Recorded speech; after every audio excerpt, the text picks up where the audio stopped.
नमस्कार। दोपहर समाचार में आपका स्वागत है।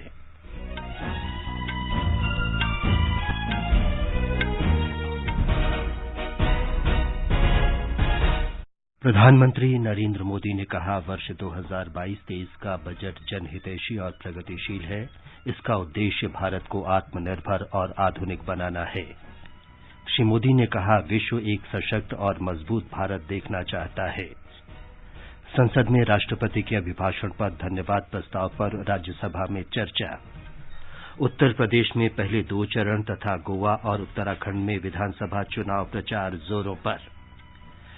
राष्ट्रव्यापी कोविड टीकाकरण अभियान में 167 करोड़ से अधिक टीके लगाए गए। स्वस्थ होने की दर 94.91%। विश्व आज आर्द्र भूमि दिवस मना रहा है। जम्मू कश्मीर में सुरक्षा बलों के साथ मुठभेड़ में 1 आतंकी ढेर और एंटीगा में आईसीसी अंडर-19 क्रिकेट विश्व कप के सेमीफाइनल में आज शाम भारत का मुकाबला ऑस्ट्रेलिया से। दोपहर समाचार में नवीन सक्सेना के साथ मैं विमलेंदु पांडे। देश के कई हिस्सों में कोरोना संक्रमण तेजी से फैल रहा है। हमारी अपील है कि आप सतर्क रहें और 15 से 18 वर्ष के किशोरों सहित अन्य लोगों के टीकाकरण में मदद करें। कोरोना वायरस के नए स्वरूप ओमिक्रॉन से चिंताएं बढ़ी हैं। सुरक्षित रहने के लिए कृपया 3 सरल उपायों का पालन अवश्य करें।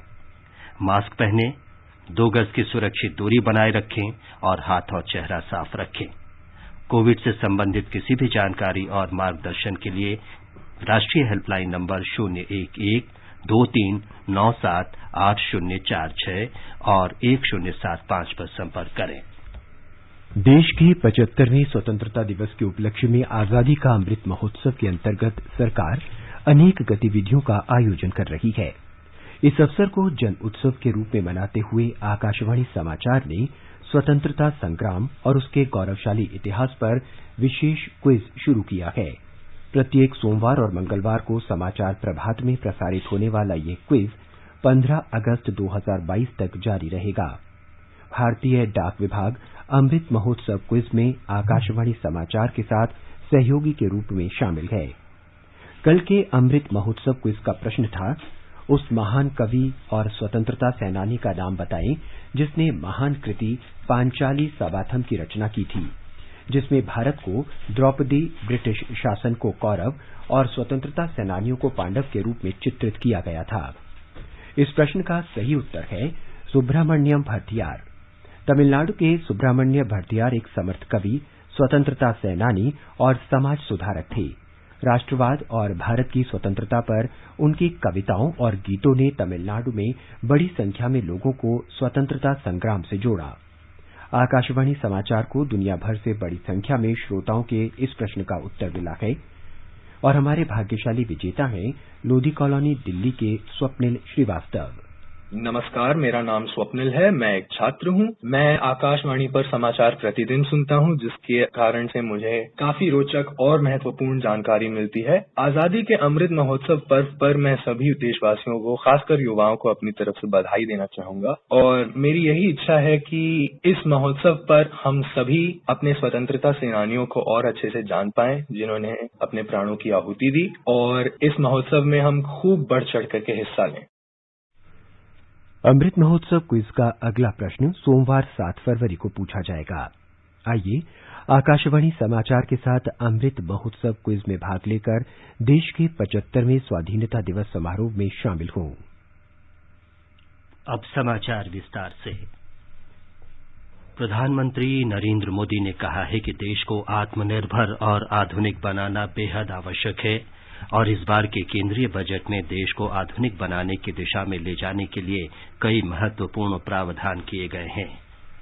भारतीय जनता पार्टी द्वारा जनहितैषी और विकासोन्मुखी बजट पर आयोजित एक कार्यक्रम में श्री मोदी ने कहा कि पिछले 7 वर्षों में सरकार के निर्णयों की वजह से ही देश की अर्थव्यवस्था का लगातार विस्तार हो रहा है।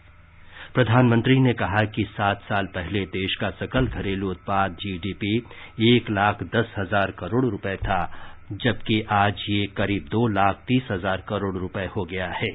हम सभी ने बीते 2 सालों में 100 साल के इस सबसे बड़े संकट का बहुत बहादुरी के साथ सामना किया। जैसा मैंने शुरू में कहा कि 7-8 साल पहले भारत की जीडीपी जो 110 लाख करोड़ से भी कम थी, वो आज 230 लाख करोड़ के आसपास ले आए हैं। हमारे फंडामेंटल्स मजबूत हैं, दिशा सही है और गति तेज है। एक भारतीय होने के नाते हमें इस बात का गर्व है कि हमने जनता जनार्दन की सेवा में कोई कोर कसर बाकी नहीं रखी है। देश का विदेशी मुद्रा भंडार भी $200 अरब से बढ़कर $630 अरब हो गया है। श्री मोदी ने कहा कि ये सब सरकार की प्रभावी नीतियों के कारण ही संभव हो पाया है। 7 साल पहले करीब $275 बिलियन का विदेशी मुद्रा रिजर्व हमारे देश के पास था। आज देश का विदेशी मुद्रा रिजर्व $630 बिलियन को पार कर गया। वर्ष 2013 देश में $36 बिलियन का विदेशी निवेश एफडीआई था। पिछले साल ये $80 बिलियन को पार कर चुका है। कोरोना के इस काल में भी भारत ने अपनी अर्थव्यवस्था की मजबूती से एक विशेष रूप से ध्यान आकर्षित किया है। प्रधानमंत्री ने कहा कि बजट में गरीबों, मध्यम वर्ग और युवाओं पर ध्यान दिया गया है ताकि उनकी बुनियादी जरूरतें पूरी हो सकें। श्री मोदी ने कहा कि दुनिया के लोग एक सशक्त और मजबूत भारत देखना चाहते हैं। श्री मोदी ने कहा कि बजट में जैविक खेती के साथ साथ कृषि के आधुनिकीकरण पर भी ध्यान दिया गया है, जिससे खेती और अधिक लाभकारी हो जाएगी। आज समय की मांग है कि भारत की कृषि भी आधुनिक बने, नए तौर तरीके अपनाएं, किसान पर बोझ कम हो। देश की कृषि को टेक्नोलॉजी आधारित और केमिकल फ्री बनाने के लिए बड़े कदम इस बजट में उठाए गए। प्रधानमंत्री ने कहा कि केन बेतवा नदियों को जोड़ने की परियोजना से मध्य प्रदेश और उत्तर प्रदेश में बुंदेलखंड की तस्वीर बदल जाएगी। श्री मोदी ने कहा कि पर्वतमाला योजना के जरिए हिमालयी क्षेत्र में आधुनिक संपर्क सुविधा और बुनियादी ढांचा प्रदान किया जाएगा। इससे पर्यटकों, तीर्थयात्रियों और रक्षा बलों को इन पर्वतीय क्षेत्रों में आसानी से पहुंचने में मदद मिलेगी। प्रधानमंत्री ने कहा है कि पिछले 7 वर्षों में खेलों के लिए बजट तिगुना बढ़ाया गया है। इससे युवाओं को फायदा होगा। प्रधानमंत्री ने कहा कि बजट में स्टार्टअप्स के लिए कर लाभ युवाओं को नवोन्मेष के लिए प्रेरित करेगा। श्री मोदी ने कहा कि सूक्ष्म, लघु और मध्यम उद्यम देश की अर्थव्यवस्था के सबसे पुराने और मजबूत स्तंभ हैं और कोविड महामारी में सरकार ने credit guarantee trust for micro and small enterprises scheme की शुरुआत की है। श्री मोदी ने कहा कि बहुत जल्द हर गांव में ऑप्टिकल फाइबर कनेक्टिविटी होगी और देश में 5G तकनीकी के नए युग की शुरुआत होगी। सूचना और प्रसारण मंत्री अनुराग सिंह ठाकुर ने विपक्ष के इस आरोप को अनुचित बताया है कि केंद्रीय बजट में गरीबों और मध्यम वर्ग के लिए कुछ भी नहीं है। नई दिल्ली में एक कार्यक्रम के अवसर पर मीडिया से बातचीत में श्री ठाकुर ने कहा कि भारत के लोगों का प्रधानमंत्री नरेंद्र मोदी पर भरोसा है और सरकार ने पिछले 7 वर्षों में अर्थव्यवस्था को मजबूत करने के लिए महत्वपूर्ण कदम उठाए हैं। माननीय प्रधानमंत्री जी ने बहुत ही सरल शब्दों में बजट का उल्लेख में उसकी चर्चा भी की और ये भी कहा कैसे आत्मनिर्भर भारत ही नींव बनेगा आधुनिक भारत के निर्माण की। सबसे बड़ी बात यह है कि 5.5 लाख करोड़ से बढ़ाकर 7.5 लाख करोड़ रुपया इंफ्रास्ट्रक्चर की स्पेंडिंग को बढ़ाया गया है। इसके अलावा स्टार्टअप्स को बढ़ावा देने के लिए 1 साल और इनकम टैक्स की छूट भी दी गई है। फिनटेक, डिजिटल और बाकी क्षेत्रों में ड्रोन के क्षेत्र में भी इसका लाभ मिलेगा। ड्रोन टेक्नोलॉजी का लाभ भी और नैनो टेक्नोलॉजी का, नैनो फर्टिलाइजर का लाभ भी हम किसानों तक पहुंचाएंगे, उनकी लागत को और कम करने के लिए और उनके मुनाफे को और बढ़ाने के लिए। हर क्षेत्र में 2.5 से 3 गुना ज्यादा वृद्धि हुई है। ये दिखाता है कि मोदी सरकार की नीतियों के कारण भारतीय अर्थव्यवस्था में उछाल भी आया है। भारतीय जनता पार्टी की प्रवक्ता मीनाक्षी लेखी ने कहा कि ये बजट प्रधानमंत्री के दृष्टिकोण के अनुरूप है। प्रधानमंत्री जी के विजन बहुत सालों की सोच समझ के बाद क्रिएटेड विजन है और 2014 के बजट, 15 के बजट, 16 के बजट, 17 ये सब एक जुड़ी हुई श्रृंखला है और इस श्रृंखला में ही उसको बढ़ाया गया तो जीडीपी भी हमारी बढ़ी। सिक्किम के मुख्यमंत्री पीएस तमांग ने वित्त वर्ष 2022-23 के आम बजट में प्रधानमंत्री पूर्वोत्तर क्षेत्र विकास योजना के अंतर्गत पूर्वोत्तर क्षेत्र के लिए 1,500 करोड़ रुपए आवंटित करने के लिए वित्त मंत्री निर्मला सीतारामन को धन्यवाद दिया है। सोशल मीडिया पर एक संदेश में श्री तमांग ने कहा कि इस पहल से पूर्वोत्तर में तेज गति से विकास होगा। ऊधमपुर और रामबन जिले में आम लोगों, उद्योग मंडल, छोटे दुकानदारों तथा गृहिणियों ने केंद्रीय बजट 2022-23 का स्वागत किया है। उन्होंने समाज के हर वर्गों के लिए कुछ न कुछ राहत उपलब्ध कराने के इस संतुलित बजट को पेश करने के लिए वित्त मंत्री निर्मला सीतारामन का धन्यवाद किया। डिफेंस का जो मेन रहता है हमारा कि भाई किस तरह से हम लोग जो है आत्मनिर्भर हो सकें, उस बजट को इन्होंने बढ़ाया है। एजुकेशन की बात करें तो उस पर भी फोकस किया गया है कि बच्चे किस तरह से पढ़ सकें, उसकी चिंता की गई है। एग्रीकल्चर पे भी उन्होंने चिंता की है। हम इस चीज का वेलकम करते हैं। जो एनपीएस में मुलाजिम जो हमारे काम करते थे उसमें पहले 10% था, अब 14% इन्होंने किया है। हम सब जानते हैं ये कोरोना का टाइम चल रहा है, बच्चों की ऑनलाइन क्लासेस चल रही हैं। कुछ पेरेंट्स के लिए बहुत टफ होता था मोबाइल खरीदना, बट अब ये उनके लिए राहत रहेगी कि टैक्सेस में कम हुए, वो इजीली परचेज कर पाएंगे। ये समाचार हमारी वेबसाइट newsonair.com/hindi और हमारे mobile app news on AIR पर भी उपलब्ध हैं। सुनो ना, हाँ? सोच रहा हूँ अपना बिजनेस क्यों न बढ़ा लूं। तो रोका किसने है? हाँ? रोका तो किसी ने नहीं, पर समझ नहीं आ रहा कि मदद किससे मांगूं। मुझसे। तुमसे? तो अच्छा बताओ फिर। आकाशवाणी है ना, मैंने सुना है उसका नेटवर्क देश भर में फैला है। पर उससे मेरा क्या फायदा? देखो, फायदा है। जिस शहर में चाहो विज्ञापन की मदद से उपभोक्ताओं तक पहुँच जाओ। पर अब ये भी तो बता दो कि आकाशवाणी से संपर्क कैसे करूं? बहुत आसान है, मैं बताती हूँ। नंबर नोट करो, 870-001-4242। ओ 870-001-4242। लो अभी फोन लगाता हूँ 870-001-4242 पर।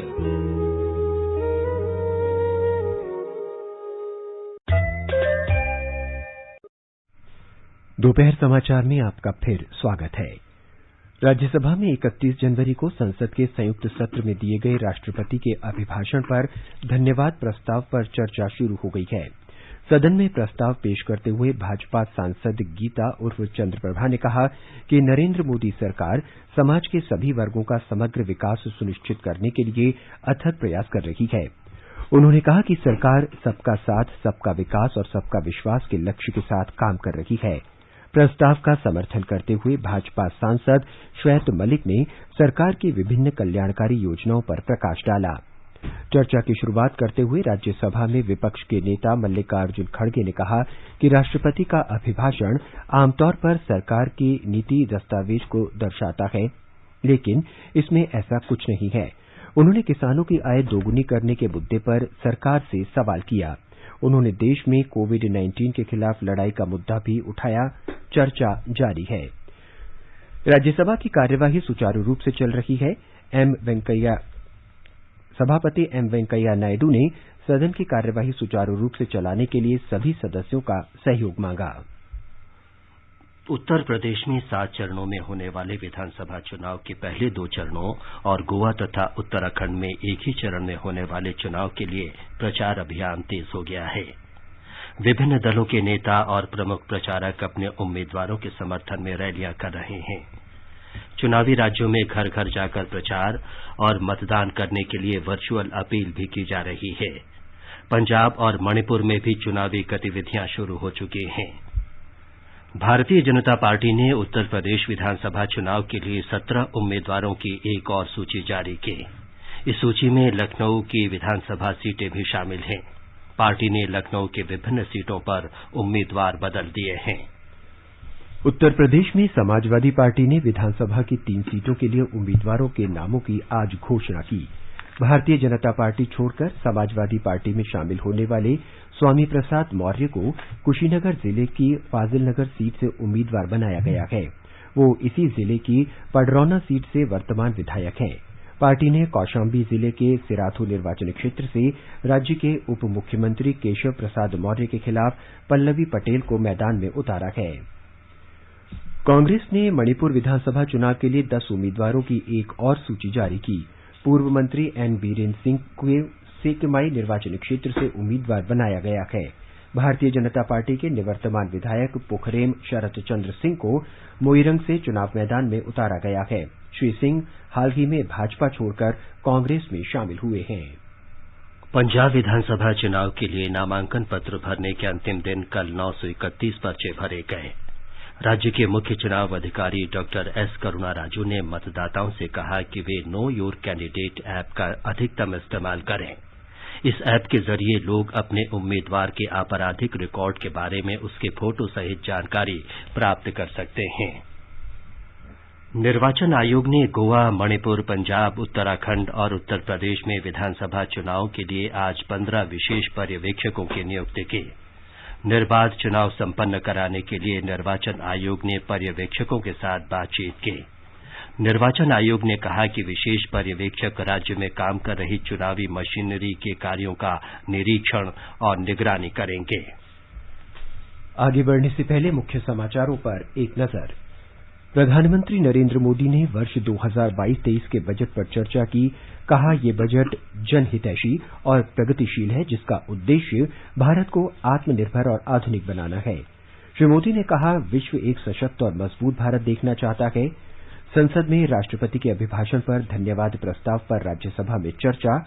उत्तर प्रदेश में पहले 2 चरण तथा गोवा और उत्तराखंड में विधानसभा चुनाव प्रचार जोरों पर। राष्ट्रव्यापी कोविड टीकाकरण अभियान में 167 करोड़ से अधिक टीके लगाए गए। स्वस्थ होने की दर 94.91%। विश्व आज आर्द्र भूमि दिवस मना रहा है। जम्मू कश्मीर में सुरक्षा बलों के साथ मुठभेड़ में एक आतंकी ढेर और एंटीगा में आईसीसी अंडर-19 क्रिकेट विश्व कप 2022 के सेमीफाइनल में आज शाम भारत का सामना ऑस्ट्रेलिया से। राष्ट्रव्यापी कोविड टीकाकरण अभियान के अंतर्गत अब तक 167 करोड़ से अधिक टीके लगाए जा चुके हैं। पिछले 24 घंटों में 57 लाख से अधिक लोगों को टीके लगाए गए। इस दौरान 2,81,000 से अधिक कोविड मरीज स्वस्थ हुए। देश में कोविड से स्वस्थ होने की दर 94.91% है। औषधि निर्माता कंपनियां फाइजर और बायोएनटेक ने 5 वर्ष से कम उम्र के बच्चों के कोविड टीकाकरण के लिए आपात उपयोग अधिकार मांगा है। फाइजर कंपनी ने एक बयान में कहा है कि ये वैक्सीन 6 महीने से 4 वर्ष तक के बच्चों के लिए जरूरी होंगे। इससे उनमें मौजूदा और संभावित कोविड वेरिएंट के खिलाफ प्रतिरोधी क्षमता बढ़ेगी। अनुमति मिल जाने पर फाइजर और बायोएनटेक का टीका 5 वर्ष से कम उम्र के बच्चों के लिए उपलब्ध पहला कोविड टीका होगा। ये समाचार आकाशवाणी से प्रसारित किए जा रहे हैं। ताजा समाचार जानने के लिए आप हमारे Twitter handle @AIR News Hindi को फॉलो कर सकते हैं। आजादी का अमृत महोत्सव के लिए सभी उपभोक्ताओं को शुभकामनाएं। हॉलमार्क सोने की शुद्धता सुनिश्चित करता है। हमेशा हॉलमार्क वाले सोने के आभूषण खरीदें। उपभोक्ता संबंधित किसी भी शिकायत के लिए कृपया राष्ट्रीय उपभोक्ता हेल्पलाइन के टोल फ्री नंबर 14404 पर संपर्क करें। उपभोक्ता मामले विभाग, भारत सरकार द्वारा जनहित में जारी। जागो ग्राहक जागो। ये आकाशवाणी है। आजादी के अमृत महोत्सव के हिस्से के रूप में आकाशवाणी समाचार स्वतंत्रता आंदोलन से संबंधित 75 कड़ियों का कार्यक्रम निशान प्रसारित कर रहा है। इसका प्रसारण परिक्रमा में किया जाता है। आज की कड़ी में मेरठ के शहीद स्मारक के बारे में जानकारी देंगे।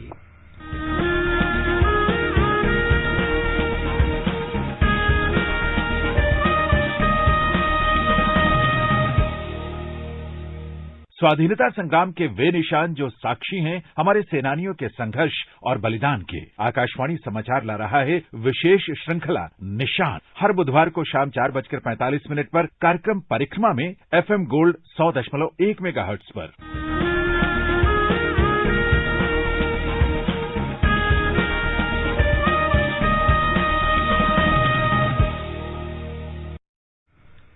आजादी का अमृत महोत्सव के अंतर्गत आइए अब सुनते हैं आकाशवाणी की विशेष प्रस्तुति आजादी का सफर।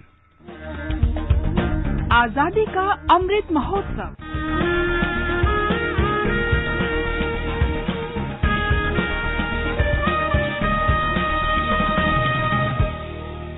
आजादी का सफर आकाशवाणी के संग एक राष्ट्र का जन्म, भारत का शानदार स्वाधीनता संघर्ष आधुनिक विश्व के महानतम संघर्षों में से एक है। आकाशवाणी से हम आपके लिए प्रतिदिन ला रहे हैं इस शानदार संघर्ष की एक झलक।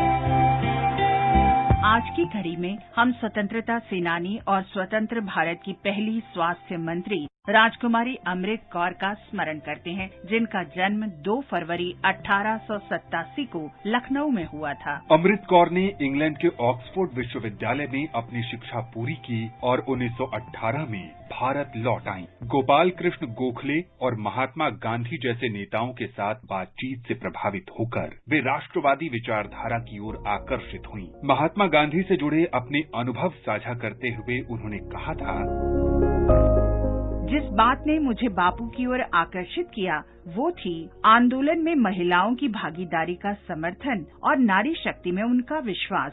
ये उस देश की एक महिला के लिए साहसिक आह्वान था जहां महिला घरेलू कार्यों में उलझी रहती थी और अपने स्वामी की सेवा के लिए ही उपयुक्त मानी जाती थी। प्रारंभ में उन्होंने खुद को सामाजिक सुधारों, खासकर महिलाओं से संबंधित सुधारों में शामिल किया। नतीजतन उन्होंने पर्दा प्रथा, देवदासी प्रथा और बाल विवाह के खिलाफ लड़ाइयां लड़ी। 1927 में उन्होंने अखिल भारतीय महिला सम्मेलन की स्थापना में मदद की और बाद में इसके अध्यक्ष के रूप में भी कार्य किया। 1930 में उन्हें दांडी मार्च में भाग लेने के लिए कारावास की सजा हुई। उन्होंने साबरमती आश्रम में शामिल होने के लिए अपनी सारी सुख सुविधाओं का त्याग कर दिया। ब्रिटिश अधिकारियों ने राजकुमारी अमृत कौर पर राजद्रोह का आरोप लगाया और 1937 में उस समय गिरफ्तार कर लिया जब वे वर्तमान खैबर पख्तूनख्वा में बन्नू के लिए सद्भावना मिशन पर गई थीं। उन्होंने 1942 में भारत छोड़ो आंदोलन में भाग लेने के लिए शिक्षा सलाहकार बोर्ड के सदस्य पद से त्यागपत्र दे दिया, जिसके लिए उन्हें गिरफ्तार कर लिया गया। स्वतंत्र भारत की अपनी लड़ाई में वे संविधान सभा की महिला सदस्यों में से एक बनी। वे मौलिक अधिकारों संबंधी उपसमिति और अल्पसंख्यकों संबंधी उपसमिति की सदस्य भी थी। स्वतंत्रता के बाद उन्होंने अखिल भारतीय आयुर्विज्ञान संस्थान एम्स की स्थापना में महत्वपूर्ण भूमिका निभाई। उन्होंने भारतीय बाल कल्याण परिषद की भी स्थापना की। 1950 में उन्हें विश्व स्वास्थ्य सभा का अध्यक्ष चुना गया। राजकुमारी अमृत कौर आजीवन लोगों की भलाई के लिए काम करती रहीं। हम इस महान स्वतंत्रता सेनानी को नमन करते हैं। आज हम गांधीवादी स्वतंत्रता सेनानी वेल्लालोर अन्नास्वामी सुंदरम को भी याद करते हैं, जिनका जन्म 2 फरवरी 1896 को कोयम्बटूर में हुआ था। वे महात्मा गांधी के सहयोगी और मदन मोहन मालवीय के विश्वास पात्र थे। गांधी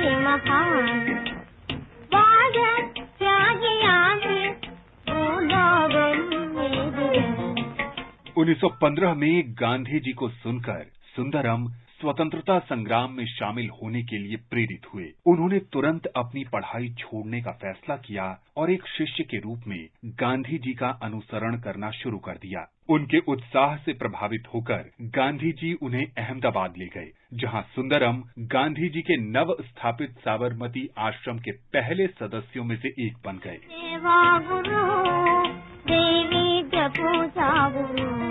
कोयम्बटूर और मद्रास वापस आने पर सुंदरम ने गांधी जी की ग्राम विकास की अवधारणा को लागू करने और बुनाई और कताई गतिविधियां शुरू करने की दिशा में काम किया। सुंदरम ने तमिलनाडु के प्रमुख स्वतंत्रता सेनानियों सी राजगोपालाचारी, सी विजय राघवाचार्य और सुब्रमण्यम अय्यर के साथ घनिष्ठ और सौहार्दपूर्ण संबंध बनाए। उनके मार्गदर्शन में और गांधी जी के समर्थन से वे 1925 में वाइकोम सत्याग्रह, 1930 के नमक सत्याग्रह और सविनय अवज्ञा अभियानों में लगे रहे। 1931 की शुरुआत में उन्हें मद्रास में गिरफ्तार किया गया। लंदन में दूसरे गोलमेज सम्मेलन में भाग लेने से पहले गांधी जी ने अपने प्रतिनिधि के रूप में सुंदरम को यूरोप भेजा, जहां उन्होंने कई देशों की यात्रा की और भारतीय स्वतंत्रता के लिए राजनीतिक नेताओं से मुलाकात की। बनारस हिंदू विश्वविद्यालय के लिए अपनी 30 वर्षों की सेवा के दौरान सुंदरम ने विश्वविद्यालय और इसके संस्थापक मदन मोहन मालवीय पर कई पुस्तकें प्रकाशित की। बेल्लालोर अन्ना स्वामी सुंदरम का जीवन सद्भाव और एकता की अवधारणा के माध्यम से धार्मिक सीमाओं से परे एक मार्गदर्शक का प्रतीक है। आकाशवाणी समाचार इस महान राष्ट्रवादी को सलाम करता है। आज बस इतना ही। आजादी का सफर आकाशवाणी के संग। कल फिर मिलेंगे नई कड़ी के साथ।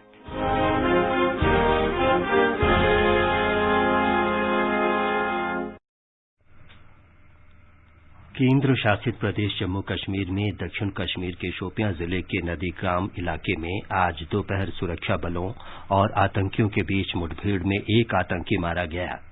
पुलिस के अनुसार ताजा समाचार मिलने तक क्षेत्र में कार्रवाई जारी थी। ब्यौरे की प्रतीक्षा है। सरकार ने कहा है कि पंचायती राज संस्थाओं के कामकाज की समीक्षा के लिए समिति गठित करने का कोई प्रस्ताव नहीं है। राज्यसभा में एक सवाल के जवाब में पंचायती राज मंत्री गिरिराज सिंह ने कहा कि उपभोक्ता अनुकूल वेब आधारित पोर्टल ई ग्राम स्वराज देश भर में इन संस्थाओं का कामकाज सुचारू बनाने के लिए शुरू किया गया है। इसका उद्देश्य विकेंद्रीकृत योजना, प्रगति रिपोर्टिंग, वित्तीय प्रबंधन, कार्य आधारित लेखांकन और परिसंपत्तियों के विवरण में बेहतर पारदर्शिता लाना है। आज विश्व आर्द्र भूमि दिवस है। ये दिवस प्रत्येक वर्ष पृथ्वी के लिए आर्द्र भूमि की महत्वपूर्ण भूमिका पर वैश्विक जागरूकता बढ़ाने के उद्देश्य से मनाया जाता है। 1971 में 2 फरवरी को ही ईरान के रामसर में वेटलैंड्स कन्वेंशन को मान्यता मिली थी। इस वर्ष के अभियान का लक्ष्य आर्द्र भूमि के संरक्षण का आह्वान करना है।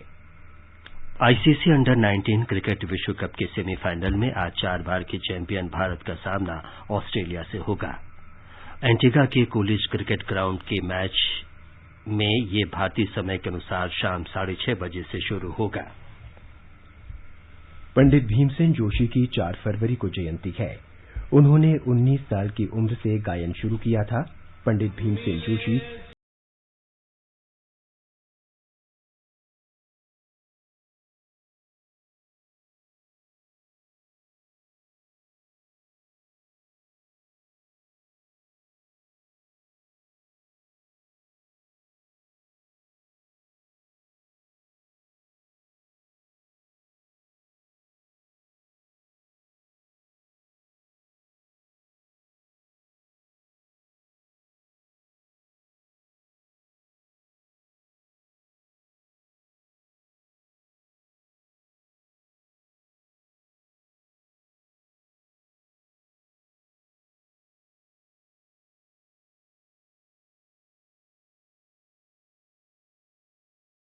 और अब एक नजर आज के मौसम पर। राष्ट्रीय राजधानी दिल्ली, मुंबई और कोलकाता में आसमान साफ है। चेन्नई में आंशिक रूप से बादल छाए रहेंगे। उत्तर में श्रीनगर, जम्मू, लेह, गिलगित और मुजफ्फराबाद में बादल छाए रहेंगे। अंत में मुख्य समाचार एक बार फिर। प्रधानमंत्री नरेंद्र मोदी ने वर्ष 2022-23 के बजट पर चर्चा की। कहा, ये बजट जनहितैषी और प्रगतिशील है। इसका उद्देश्य भारत को आत्मनिर्भर और आधुनिक बनाना है। श्री मोदी ने कहा, विश्व एक सशक्त और मजबूत भारत देखना चाहता है। संसद में राष्ट्रपति के अभिभाषण पर धन्यवाद प्रस्ताव पर राज्यसभा में चर्चा। उत्तर प्रदेश में पहले 2 चरण तथा गोवा और उत्तराखंड में विधानसभा चुनाव प्रचार जोरों पर। राष्ट्रव्यापी कोविड टीकाकरण अभियान में 167 करोड़ से अधिक टीके लगाए गए। स्वस्थ होने की दर 94.91%। विश्व आज आर्द्र भूमि दिवस मना रहा है। जम्मू कश्मीर में सुरक्षा बलों के साथ मुठभेड़ में एक आतंकी ढेर। और एंटीगा में आईसीसी अंडर 19 क्रिकेट विश्व कप के सेमीफाइनल में आज शाम भारत का सामना ऑस्ट्रेलिया से। इसके साथ ही दोपहर समाचार का ये अंक समाप्त हुआ। नमस्कार।